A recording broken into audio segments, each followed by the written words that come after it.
In the tapestry of Japanese folklore, where gods of fortune dance in bright silks and mythical beasts prowl the shadows, there exists a figure far less celebrated: Binbōgami, the god of poverty and misfortune. Unlike the deities who bring wealth, health, and happiness, Binbōgami is a reminder of life's harsher truths. A scruffy old man dressed in rags, he drifts through the world like a cold breeze, settling into homes and lives where greed and hubris dwell. His role is not merely to punish but to serve as a counterbalance, a spectral hand that tilts the scales when fortune has been unfairly weighted. Those who encounter him may find their coffers emptied, their luck run dry, and their lives stripped to the bone. Yet within this hardship lies a lesson. In the twilight of the Edo period, when Japan was a mosaic of bustling markets and quiet temples, there lived a man named Kenji. Born into modest means, Kenji possessed neither the strength of a samurai nor the artistry of a craftsman. Instead, his gift lay in his fingers, quick and nimble, and his tongue, silvered and sharp. He carved his path through life by weaving illusions, making coin from deception in the gambling dens of Kyoto. Kenji was not a thief by blade, but by wit. He played dice and Hanafuda cards, manipulating outcomes with sleight of hand. His victims were often fellow gamblers, some drunk, others simply too trusting. His tricks were not always illegal, but they were always immoral. He saw fortune as something to be snatched, not earned. As his wealth grew, so did his arrogance. He dressed in fine silks, feasted on the choicest cuts of fish, and entertained geishas with lavish displays of his ill-gotten riches. However, where the gods of fortune dance, the god of poverty lurks in the shadows. Binbōgami, the deity of misfortune, had taken notice. This deity, often depicted as a ragged old man with a beard like uncombed straw, was no villain by nature. Rather, he was the necessary counterbalance to luck and prosperity, a reminder of life's dualities. Where Ebisu might fill a fisherman's nets with bounty, Binbōgami might tip the boat. One fateful evening, as Kenji swaggered through a lantern-lit alley, he noticed a figure hunched by the roadside. The man's robes were tattered, his hair matted with dirt. He looked up, his eyes clouded and ancient, and he spoke with a voice like wind through dead leaves. "Spare a coin for an old man," Kenji scoffed. "Earn your own wealth, old beggar. I am no fool to squander my fortunes on the likes of you." The old man smiled, a gap-toothed grin that seemed to stretch too wide.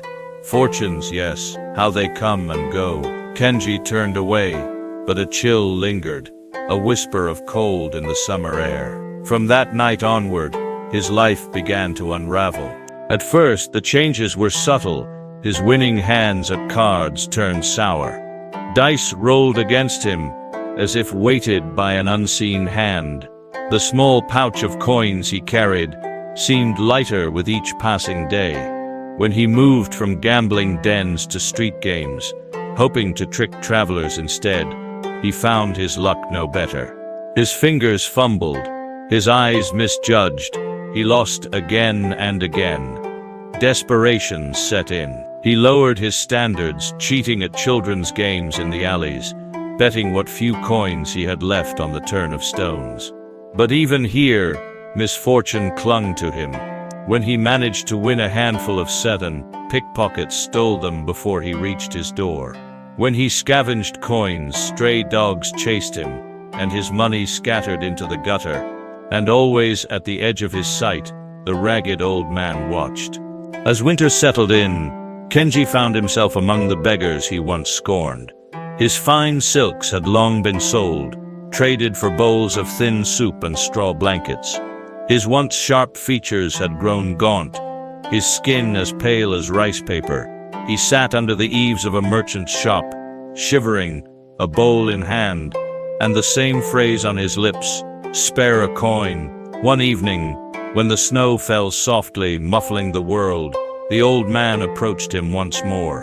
Kenji did not recognize him at first, for misery had dulled his mind. But when those familiar clouded eyes met his, He knew. Binbōgami, he whispered, the name cracking in his throat. The god knelt beside him, a motion so smooth it seemed unnatural. Have you learned, young man? Tears welled in Kenji's eyes. I have nothing left, I see now what I have done. My greed, my deceit, they brought this upon me. The god of poverty regarded him silently. Then with a soft sigh he stood. Poverty is not merely the absence of wealth, but the absence of gratitude. It is a hole in the heart, not the hand. Remember this. With that, Binbōgami turned and disappeared into the snowfall. Kenji remained where he was, the weight of the god's words filling the emptiness within him. In the months that followed, Kenji began to change. He stopped seeking fortune through trickery. Instead, he helped where he could. He shared what little he had with others in need. He worked odd jobs, swept the streets, and tended to the elderly in exchange for rice. Though he remained poor, a strange peace settled over him. The city seemed warmer, and smiles more genuine. And though Binbōgami was never truly gone, no mortal could fully escape him. His presence became less of a curse and more of a reminder. Kenji's misfortunes continued, but now they served to ground him, to remind him of the lessons only hardship could teach. Thus, Kenji's tale became a quiet legend. Parents would tell their children of the gambler who lost everything, only to find himself in the ashes of his former life. The lesson lived on: wealth gained without honor is merely borrowed, and luck, much like the gods, can be a fickle companion. And above all, the tale whispered, humility and gratitude could keep even the god of poverty at bay, if only for a time. If you seek wisdom, why not get it from a god? Subscribe to hear more lessons from the gods.